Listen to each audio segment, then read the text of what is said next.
Hello, my name is Bruno Bower.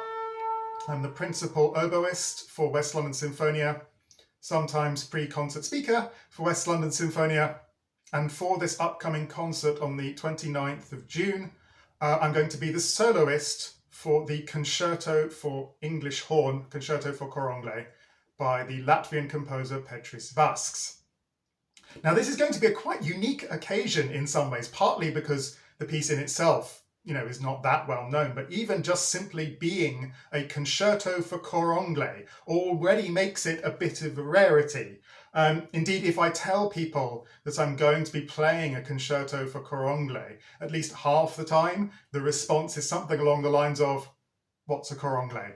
So just in case that applies to you, this is a Cor Anglais, woodwind instrument, member of the oboe family. Essentially, it is an oboe, only it's a bit bigger, sounds a bit lower, extended partly by this crook at the top with the reed on the end, this bell at the bottom that makes it look a bit like it's laying an egg. It's got this very distinctive, mournful, lamenting sound, which composers have put to use in lots of symphonic works and operas. It's a very common part of the orchestra in those contexts, especially from the second half of the 19th century onwards.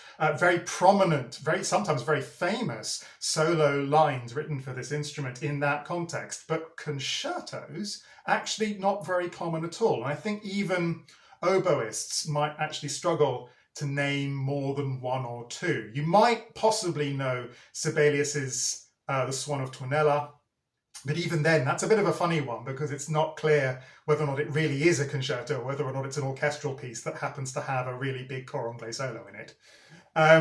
So yeah, this Vasks, it's unusual. It's a real treat to be able to be a soloist as a Cor Anglais player. And Vasks handles the instrument incredibly well. He really understands that lamenting, mournful character, which he puts to use in not one, but two elegies. This is at least partly connected with Vasks' interest in Latvian independence in the second half of the 1980s. That lamenting sound is at least partly expressing the feeling in Latvia under the control of the Soviet Union at that time still. But as I say, it's just a super showcase for the instrument in general, as well as the lamenting sound. It does high, it does low, it does fast, it does perky. It's actually does everything. It's a really exciting piece to play. It's a really gorgeous piece to listen to.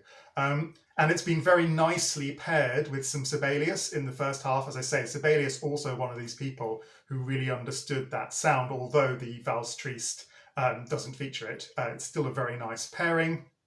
And the second half of Beethoven's Seventh Symphony, of course, wonderful piece in itself. Very much hope you enjoy it. I very much hope to see you there. Thank you very much.